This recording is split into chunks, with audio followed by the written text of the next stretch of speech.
We are currently in what we call the critical weed-free period. Weed-free period. And the reason for why actually doesn't just come down to obviously how it's going to affect the yields of your garden, but it actually comes down to how much work you're going to have to put in for the rest of the year. So today's video, we're going to go over the science of what the critical weed-free period is and how weeding now in a very specific way can actually help prevent against future weed pressure, and basically how and why doing it this way will annihilate all your weed issues from here until harvest. And now, because we're talking about weeds, and I haven't done it because I never like to do anything to my garden before filming, just so you guys know what a real garden looks like and not what a picturesque one looks like, I'm going to be heavily distracted by weeding. That's an onion. Absolutely is an onion. Oopsies. Oopsie daisies. Is this an onion? No. That is what we call monocot. That is an onion. Not an onion. Okay, I'm done.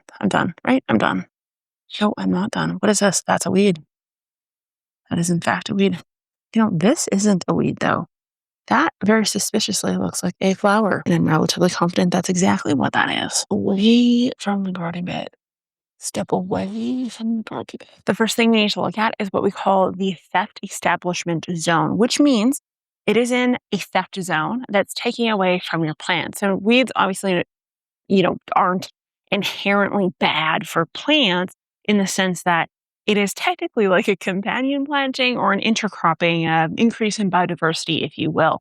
The issue is that we are working in the world of horticulture and we are working in the world of kind of maximizing each individual plant's potential. So if we are doing something like a permaculture setup where we aren't going to be interfering much, this biodiversity and that sort of thing is a good thing. The issue becomes if we're trying to maximize the gloriousness of, say, this begonia. Well, what happens with a weed is that it is going to compete for light, water, root zone in and of itself, and nutrients. Not to mention, weeds are much better at actually competing for these resources and being successful in it. So there is that as well to look at. And now you're probably thinking to yourself, well, if I weed constantly, or if I wait until the weeds are bigger and easier to grab, how does that truly affect anything? But research has shown that the first 3 to 6 weeks of the plants being outdoors is the most critical time frame for actually helping with yields. For example, if you have tomatoes and you commonly have blossom end rot, well, blossom end rot we know is caused by a magnesium or calcium deficiency. And if the deficiency is truly due to lack of nutrients and purely from competition of surrounding plants, that problem is actually completely developed sooner in that plant's life. Because as a plant ages, it doesn't suddenly need more calcium. Calcium is constantly being pulled into the plant nonstop for its entire lifetime. Meaning if it doesn't accumulate enough calcium in the beginning stages of the plant's life, it can and will turn into blossom end rot.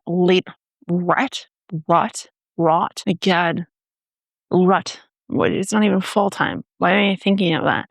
Anyways, that tells you where my head's at. But these bad boys are going to take calcium, which in turn is going to cause those issues you're trying to stay away from almost immediately. And calcium isn't the only nutrient that plants actually accumulate over time. There's a number of different nutrients that are accumulated as the plant grows up that show up more in adulthood than they do in babyhood, if you will.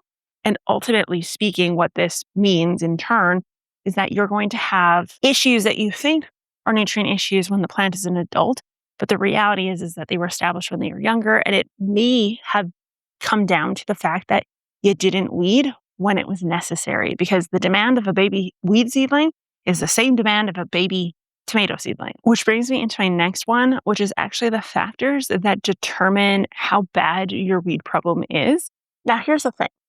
Weeds and their effect on the plants is determined by several different factors, one of which is density. So you can see down here, I have a whole bunch of chickweed. There's a very high density. Number 2 is the species. So I have a high density but I don't have a high density of Canadian thistle. So it's not maybe as detrimental to my plant's yield compared to each other. Number 3 is actually timing. So this chickweed, while it doesn't look the prettiest, actually isn't causing much issue-wise. The reason being is because of the stage that the crop inside of here is at.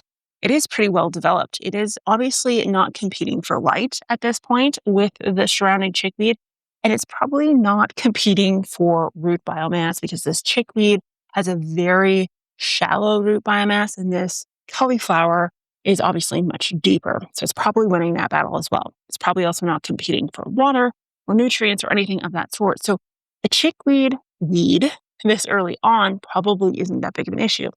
Same with, for example, a little bit of quack grass underneath a squash leaf in the middle of August. Probably not that big of a deal. But if we're looking at, say, something like carrots, for example, and the pressure of a chickweed in that instance, high enough density, it can become an issue. I want you to prioritize crops that are freshly transplanted or freshly seeded. These areas need to be absolutely nuked of all weeds. Number 2, if you don't have mulch on top yet, go through with a hoe and just literally hoe the hoe out to removing all of the weeds that are in between each individual crop that is planted.